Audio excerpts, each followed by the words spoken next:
profesor William Peña Portilla, profesor de Formación Cívica y Cultura para la Paz. Esta es la actividad del video educativo sobre Constitución y Ciudadanía. Entonces, lo primero que voy a hacer es una introducción. Soy Andrés Portilla, estudiante de Ingeniería en Telecomunicaciones y actualmente estoy haciendo mi trabajo de grado. Entonces, los temas que vamos a abordar, primero como organización de la información, pues fueron visto ver dos videos y dos lecturas, de la cual la primera es Así era el país en el que nació la Carta de 1991, por qué y para qué se llegó a la convocatoria de una Asamblea Nacional Constituyente, por el autor Luis Javier Orjuela Escobar. Es un documento grande, son 100 páginas, nada más nos ponían a leer solamente la página 6, 7 y 8. Y la segunda lectura, que son los mecanismos de protección a los derechos del contexto colombiano, por dos autoras. Entonces, en la primera lectura de ellas, Así era el país en que nació la Carta de 1991, hay que resaltar que es un texto escrito hace 8 años, es decir, a los 20 años, en el 2011, ya llevamos 8 años de haber escrito esta. Y como le decía, pues estaba conmemorando los 20 años de la Carta Magna. Su autor es Luis Javier Orjuela Escobar. Él es un PhD de Ciencia Política de la Universidad Internacional de Florida, es magíster en Ciencia Política de la misma Universidad de Florida y magíster de una universidad de Alemania en Espar. Entonces, nos plantean la guía unas respuestas o unos interrogantes a responder. El primero de ellos es, a finales de la década de los 80, ¿cuáles fueron los 3 elementos que convergen en el país para configurar la situación de crisis? Entonces, son 3 elementos. El primero de ellos fue que venía un frente nacionalista, del Frente Nacional, que tenía problemas de régimen desde los años 70. Entonces, esto ocasionó efectos negativos sobre la exacerbación del clientelismo, pues por lo que había un bipartidismo, la falta de representatividad de los partidos, pues como he dicho, solamente habían 2 partidos, no había ni la posibilidad de un tercer partido, y pues su fragmentación.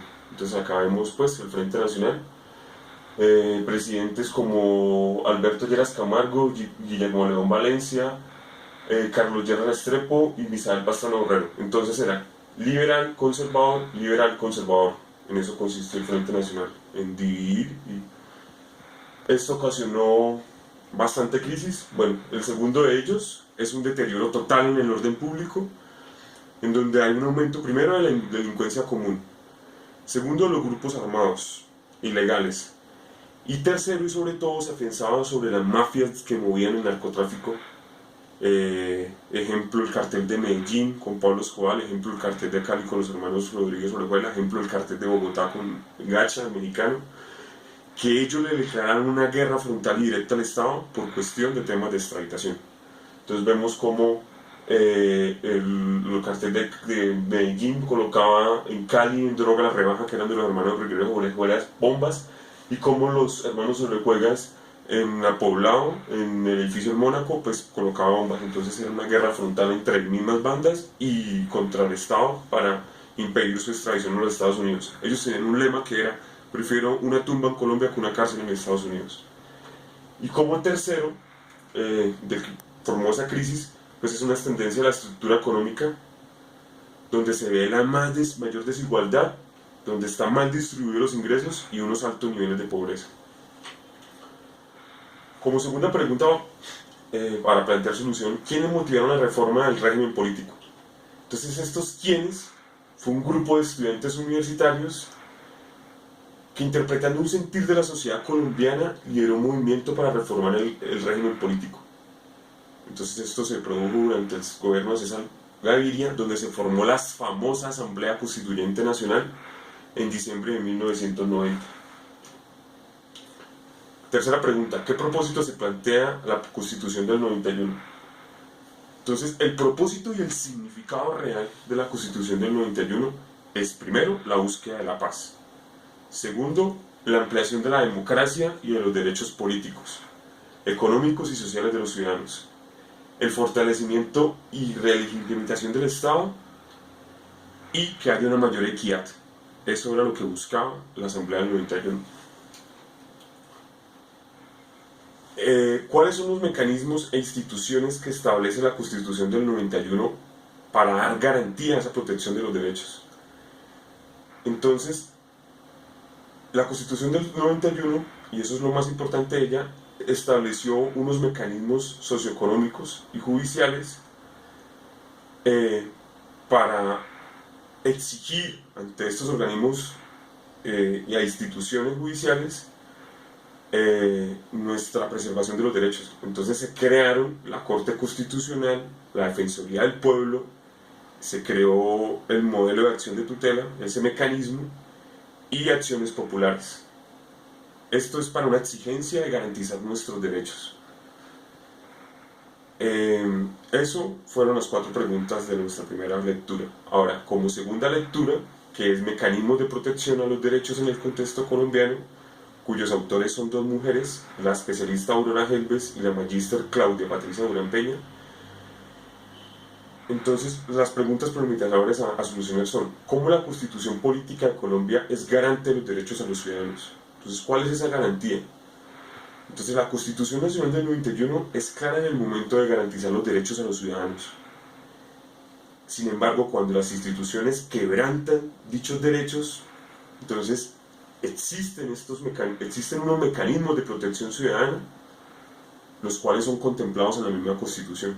Entonces, eso es lo mayor interés de la Constitución del 91, que creó unos mecanismos para, si en algún momento se quebrantan nuestros derechos, entonces podamos hacer valer nuestros derechos. Entonces, esta aplicación de estos mecanismos de protección se ejerce mediante acción judicial, y el propósito fundamental es corregir o erradicar la falta de institucionalidad que puede llegar que el Estado nos desampare o una indefección. Entonces, por eso hay un abandono, una desatención, un desvalimiento, una indefensión, una soledad, una dejadez, un descuido, una desidia, una negligencia o una retirada. Como segunda pregunta, ¿en qué consisten los mecanismos encargados de velar por lo que se protejan los derechos de los ciudadanos? Entonces, la consistencia de estos mecanismos de protección de la ciudadanía es que son instrumentos creados con el propósito de brindarle al ciudadano una protección. Vemos acá la imagen, pues, que nos representa como ejemplo, pues, que ellos se colocan una protección. Entonces, a ellos son esos mecanismos de protección, para que no haya vulnerabilidad o se nos amenacen nuestros derechos fundamentales, que son consignados en nuestra Constitución Política del 91. Tercera pregunta: ¿cuáles son los mecanismos de protección dentro del contexto colombiano? Y esa es la última pregunta. Entonces, entre los cuales vamos a explicarlos brevemente. Acá hay vamos a nombrarlos: acción de tutela, acción popular, las quejas y reclamos, la acción de grupo, la acción de cumplimiento, el habeas corpus y la habeas data. Entonces, como el primero de ellos y el más importante de todos es la acción de tutela, que se completa en el artículo 86, que dice que la ciudadanía colombiana se ha apropiado de tal forma que usa y aplica permanentemente en su vida cotidiana para defender sus derechos constitucionales por las vías legales. Hay que mencionar que hay un plazo máximo de 15 días hábiles para que un juez manifieste a profundo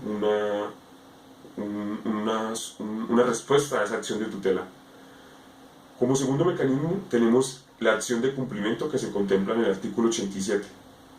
Esta acción de cumplimiento brinda al ciudadano la oportunidad de exigir a las autoridades el cumplimiento efectivo de una ley de manera rápida y eficiente. Entonces, esta exigencia va hacia las normas, que pueden ser leyes o decretos, hacia actos administrativos, hacia deberes y obligaciones de la administración pública. Como tercer mecanismo tenemos los mecanismos de acciones populares y de grupo, que se contemplan en el artículo 88. Son los derechos e intereses colectivos que recaen sobre un ambiente sano, la moralidad administrativa, el espacio público, el patrimonio cultural, la seguridad y la salubridad pública, los servicios públicos, los derechos de los consumidores y usuarios, la libre competencia económica, entre muchos otros.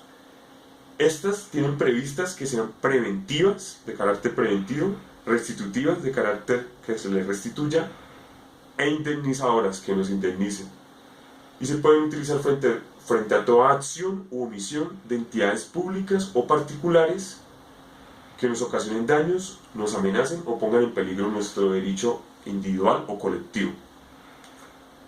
Pues acá tenemos esto también se contempla en la ley 472 de 1998. Otro mecanismo es la garantía constitucional de información o de derecho de petición, que se contempla en el artículo 23 y en el Código Contencioso Administrativo en sus artículos 5, 6, 33 y 75. ¿Qué es lo que dice del derecho de petición? Toda persona tiene derecho a hacer peticiones respetuosas de interés general o particular ante autoridades públicas o particulares que ejerzan una función pública, con el fin de que sean resueltas en término perentorio y de forma efectiva. Esas también tienen un lapso de 10 días. Entonces, se debe resolver de manera clara y completa el asunto de los interrogantes a responder en la consulta o suministrar la información suficiente. Ese es el derecho de petición. Quejas